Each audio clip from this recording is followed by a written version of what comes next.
So we could imagine a person, when you get very excited, so to speak, you lift your hands in exaltation. So King David is saying, in excitement, lift your hands, bless God, and Hashem, who made heaven and earth, will bless you from Zion. But here's the mystical interpretation. What does it mean to raise your hands in holiness? So again, the quote and then my explanation. It refers to the elevation of the emotive traits to the intellect and the illumination of the emotive traits by the intellect. And bless Havaya, thereby eliciting the supernal name Havaya. The effect being, God bless you from Zion, the name Havaya will be drawn forth from the essence of the soul, maker of heaven and earth, and this maintains the existence of the world. Okay, so now let me see if I could explain it at least the way I understand it.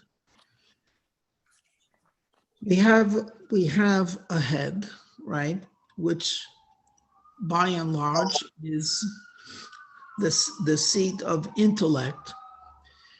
And as we all know, thought is basically code. In other words, I could logically understand something, but not necessarily be emotionally involved. I mean, doctors do this every single day. They care for their patients, they understand, they analyze, but they don't they keep a distance because they need to keep that distance. The mind is being kept separate from the heart. On the other hand, when a person is very emotional, not only do you see it on his face, but often you see it by the movement of his hands. Especially if we look at the hands as, the way the person is acting. So we have the hands symbolizing the emotion of a person, and we have the head, which of course is referring to the thinking, the logic of a person.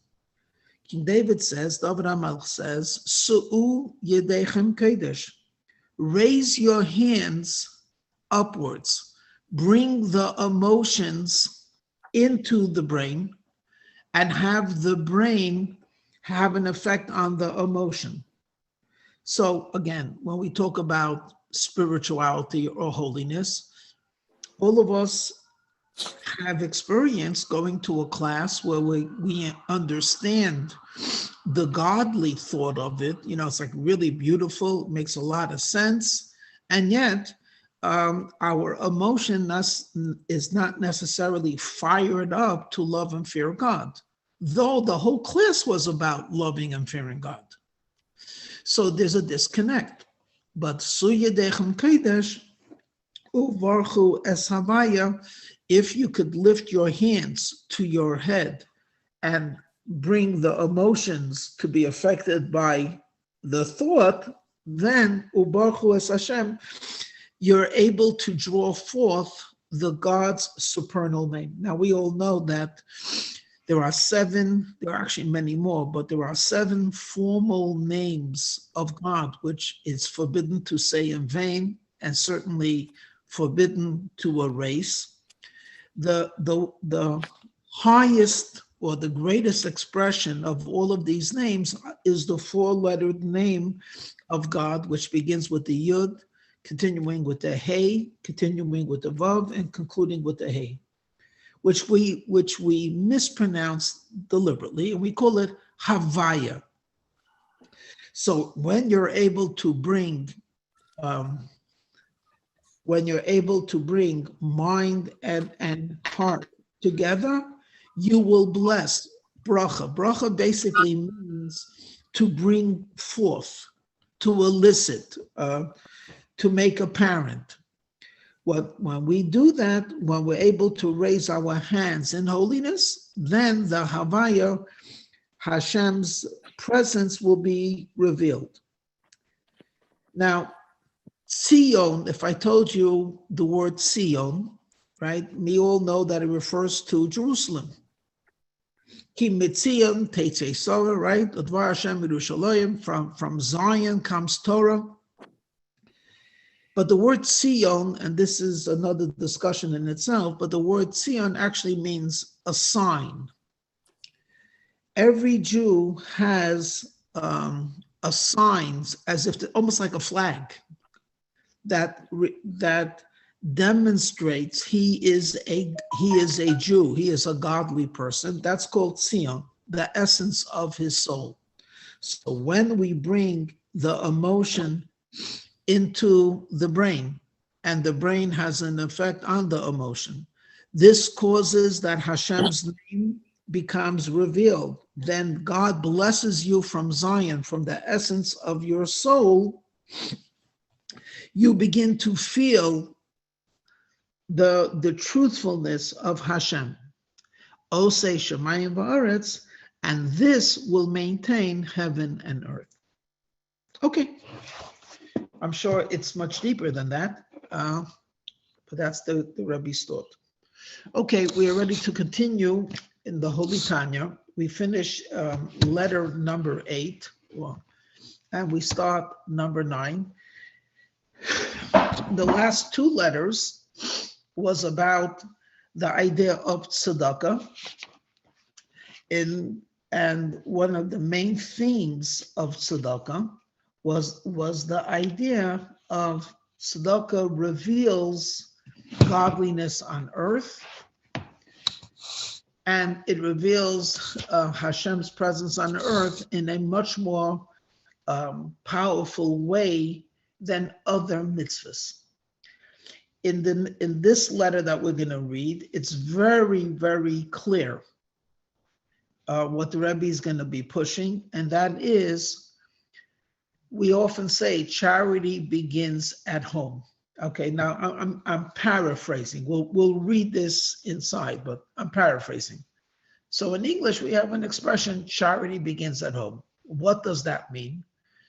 It means, very practically speaking, that before you save the world, you should save your house, right? So if a man is running around doing mitzvahs, but neglects his family, he's not such a big tzaddik. And if the lady is making all kinds of wonderful gatherings to raise money for the poor of Israel, but she's not there for her daughter, she's never home, she's not living up to what she should be doing. Charity begins at home. First, take care of your family, healthy, physically and emotionally, obviously spiritually, and then we could go further. Okay. However, this idea of taking care of family first, why? Why should we take care of family first? The correct answer should be not because we love them more. The correct answer should be we are obligated to take care of our family first, because this is the way God set up the system. In other words, based on pure human logic, supporting your family should not necessarily take precedence over someone else's family, because we're all family. And I'm going to throw this out, though it might sound a little bit controversial, but if those of you that know the history of the kibbutz movement in the late 1950s knows that the idea of the kibbutz, which tens of thousands of Jews went through in Israel before it became disused because they saw it failed, but it was this idea that all of the children would be treated as one family, and only really, I think they even slept in a common dormitory. I know they ate together, all of the children and all of the adults. It was like one collective, I don't know, everyone's child was everyone's child, and maybe only once a week were they encouraged to keep separation, families by families. Now, I know, you know, and the world knows by now that something like that is unnatural.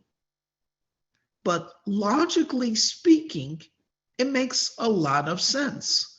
We're all in this together, and we all truly care about one another. And there have been scattered things all over throughout time to make a commune where we're all as one, including, you know, including even this idea that men and women can be shared with one another because we're all one. So why are we obligated to give tzedakah first to our family? Not so much because it makes sense as much as this is what Hashem wants us to do. First, feed your wife, feed your children, make sure they have clothing, make sure they have a place to stay, and only then should you worry about your neighbor's wife and children, that they should have clothes and they should have a place. So the Rebbe in this letter is going to really, like they say in English, and expect push the envelope. He's really going to push. He's going to say, you have to give tzedakah not only to yourself. In fact, you have to give to all. If you're only giving to your family, or if that is paramount in your mind, because that's what you feel is correct, then you are like, then to put it nicely, you're very selfish. You're kind only because you are selfish.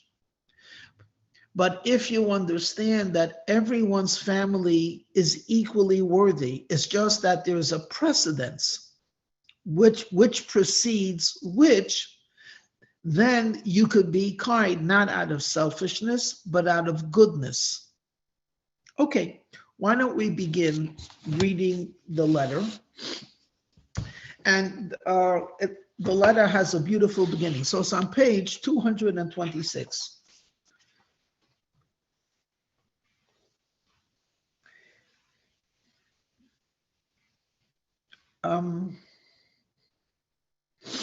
Okay, well, let's begin, and then I'll go back to some of the things that I mentioned. Ahuvai, achayai, vedei, asher kenavshi. The Alter Rebbe is writing this to his Hasidim. He's writing a letter. My beloved ones, my brethren, and my friends who are unto me like my soul. It's amazing, this letter. The Rebbe, the Alter Rebbe, we're talking about, Echad Meirab Ha'am, someone who's truly exalted.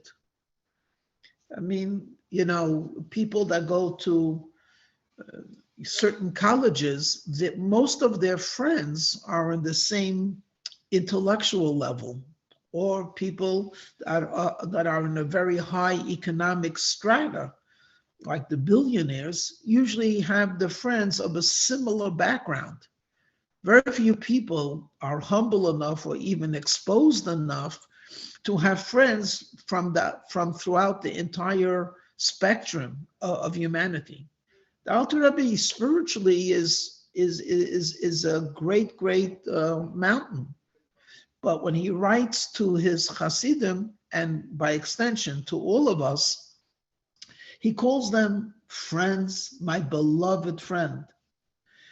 So to which the Rebbes of Chabad would add, if you will read, as we are doing today, we're starting reading this letter, and we will adapt some of these teachings or all of these teachings as much as we can, and give tzedakah lavishly to others, then we become a friend of the Alter Rebbe. So the Alter Rebbe is writing this letter, addressing them to my beloved friends that are like my soul. Basi, I come, kemasker, to remind, uma'era yeshenim, and to awaken those betadei mas chevle chavalim. Chevle Havle Havalim, to awaken those who sleep the slumber of vanities. In Hebrew, and some of you might remember because it's a very famous opening quote of King Solomon, Koheles Hevel Havolim, right? It's always translated as vanity of vanities. The whole world is vanity. In Hebrew, the word Hevel means breath or air. So when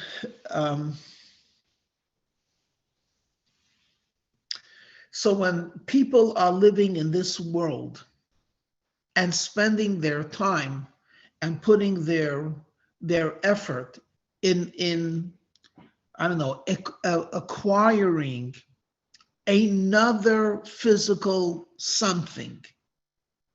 This is hevel, it's air. There's no substance to it really.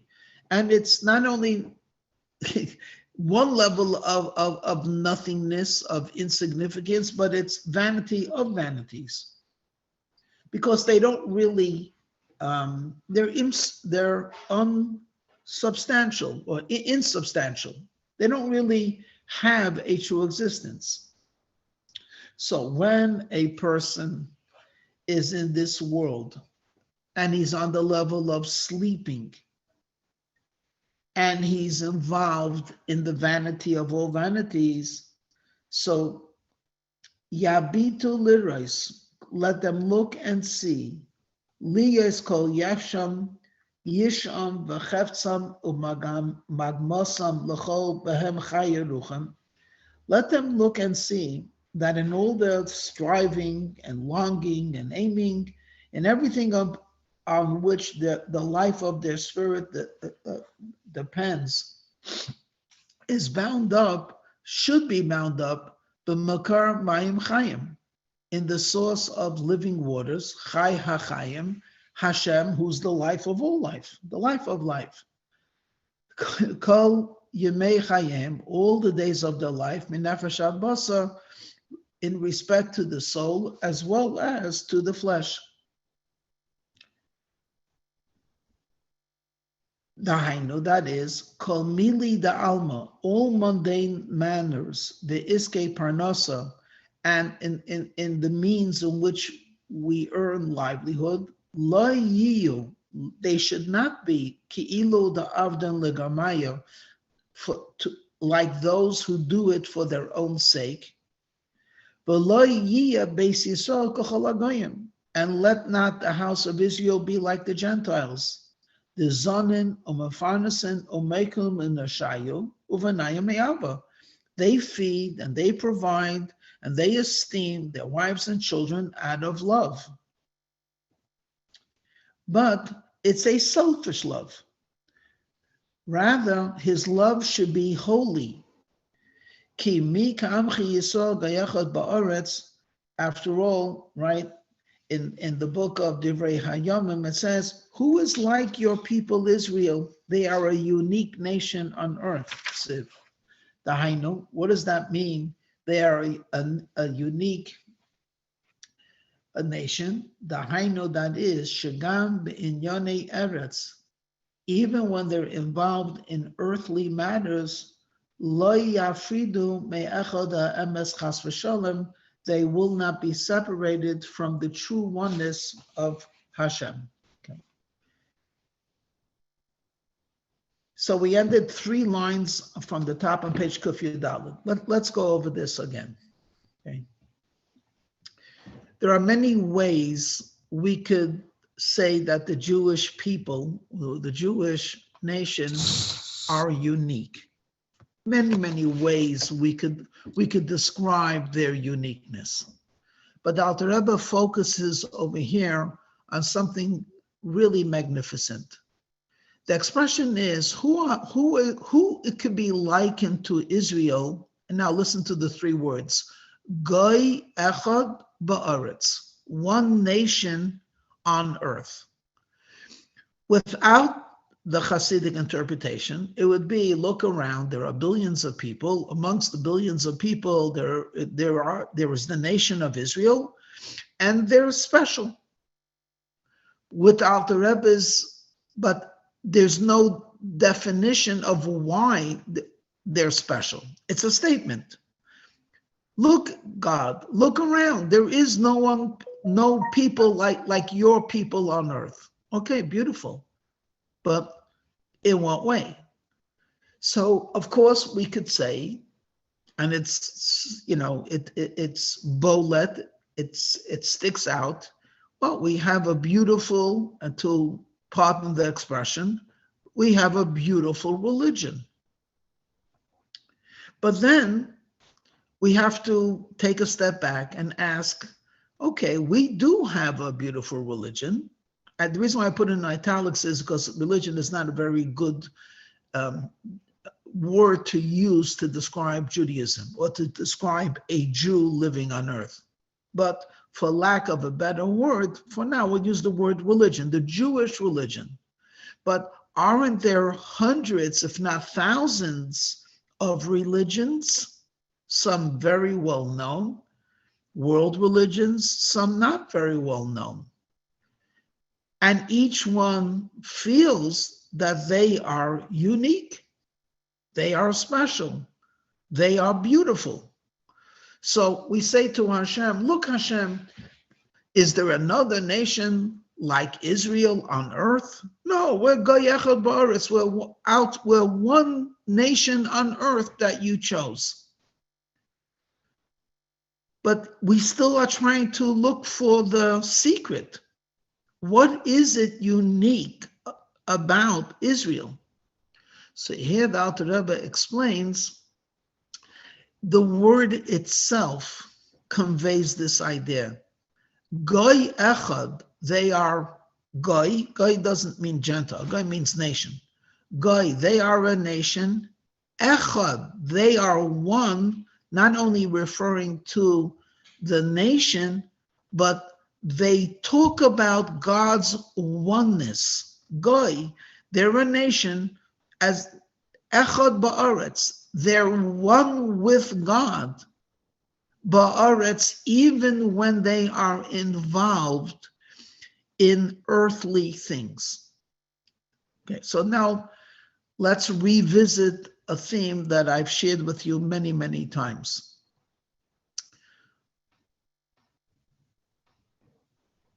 With either very rare exception or there are no exceptions that I know.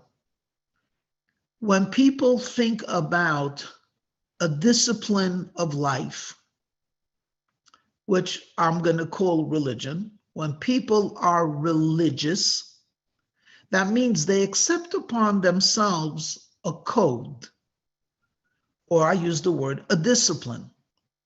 So this code, this discipline, they live by. Sometimes they're willing to die for these principles.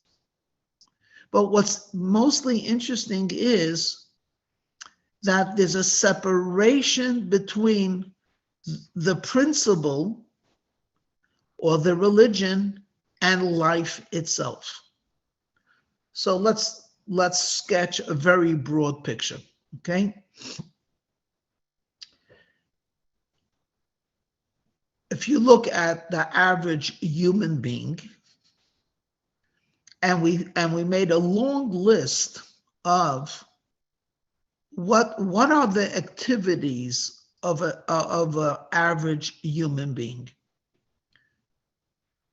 we will get to, and again, there are many ways to write the list. It could be the average human being obviously has to breathe, eat, drink, have companionship, have shelter, have clothing, etc.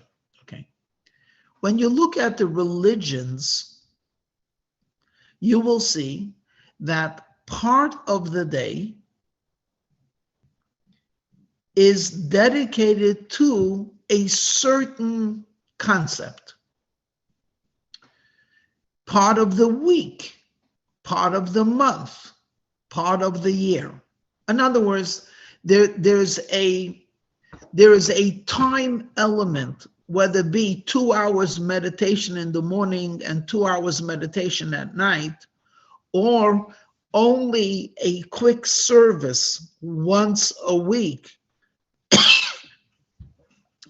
When there's a separation of time, there's the religious time, and then the other time which is not dedicated to religion. There's place. It could be a sacred mountain. It could be a sacred country. It could be a sacred house. So there's a holy place. When we look at Yiddish, but when you're out of the holy place, you're now in mundane. You're now in a ordinary place. When you think about, again, I keep on using the word average. When you think about the average human being, he cannot spend that much time dedicating himself to that, in italics, religion.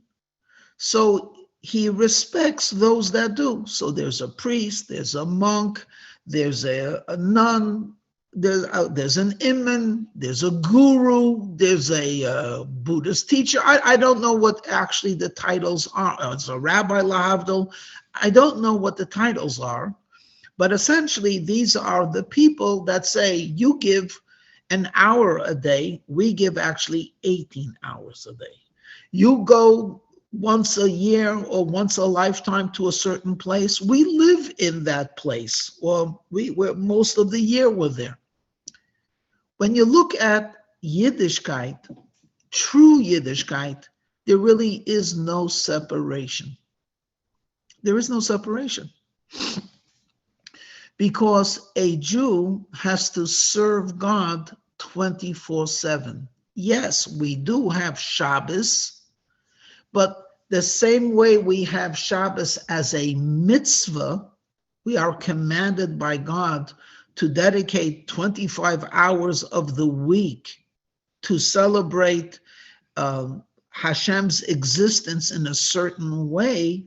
So too, we are equally obligated on a Sunday, Monday, Tuesday, Wednesday, Thursday, Friday to serve Hashem the way Hashem told us to do. Yes, we have places of holiness, but we are commanded to make our house holy and our place of business holy. There isn't an activity in where one is not obligated to bring the presence of God. So whether you're in the kitchen through the preparation of food, or you're in the bedroom celebrating marriage, or whether you're in the toilet, there are laws of modesty. There isn't a activity, a human activity, which is not directly connected to fulfilling the will of God, and there are laws of everything. Your clothing has to be kosher, your food has to be kosher, what you read has to be kosher, what you speak has to be kosher. It's extraordinary. There is no other people that bring oneness of their belief in ordinary activities. If they're bringing oneness of their religion, then they are separating themselves from the ordinary. So we'll end with what the Rebbe is going to talk about. What do most people do? What occupies the average adult, especially someone that has a family? The answer is his preoccupation in providing for himself, what we call working for a living or a profession. That's what actually most of our day, most of our life is put up. As an adult, you spend most of your adult life working. So the Rebbe then says, we are different than other nations. When we are working, we are bringing oneness of Hashem, ba'aretz, in earthly things. So if you're selling shoes or you're writing code, if you're fixing cars or you're driving a taxi, it makes no difference. There are laws, not only in terms of giving a full day's work, not only not stealing, not overcharging, not only when you talk with people to speak respectfully, and even then to do tzedakah. In addition to all of that, what's the purpose? The purpose is so you might do kindness to someone else. So in the case of a paycheck, you're doing kindness first and foremost by helping your family be nourished. But because your goal is to do the will of Hashem, who wants us to be occupied 24/7 with godly energies. And one of the most important is kindness. So now when we work and we bring home the paycheck, actually our neighbor's family is the purpose of our paycheck, to help others. However, you can't help all people all the time with your limited resources, so therefore there is a hierarchy. First goes your family, then goes other families. But the essence of this mitzvah of supporting your family is not any different than the mitzvah of supporting a fellow Jew, period. Were we not to have this belief, then truthfully, we are not unique ba'aretz. Everyone cares about their family, so Jews are not any different than anyone else who care about their family. But if we care about our families, because Hashem says you have to care about 100 families, you only have $100, so your first priority is the one that's closest to you, because I command you to do that. So then, even when we're supporting our families, we're actually serving God. With this background, we could also understand the idea of the emphasis over and over and over in Yiddishkeit, and especially through the teachings of Hasidus, about being lavish, almost extravagant, with the idea of giving tzedakah. It's almost as if to say, God is supporting the Jewish family through each family. So my paycheck is not for me. My paycheck is for us. Who's the us? Of course, if I have a family, it's us. But if I look correctly, it's not my family, it's a Jewish family. So my paycheck is for the Jewish family. Then the Rebbe will talk, and we'll discuss this tomorrow, but then the Rebbe will say, within this hierarchy of who goes first, and the answer is first your family, because that's the will of Hashem, he's going to explain there are exceptions. And one exception would be to give to the righteous of Israel. Okay, we'll talk more about this tomorrow. Today is Thursday. Yeah, so tonight in Yirtzeh Hashem we'll have a class at approximately 7:30. And until then, stay well and have a wonderful day. Okay, shalom.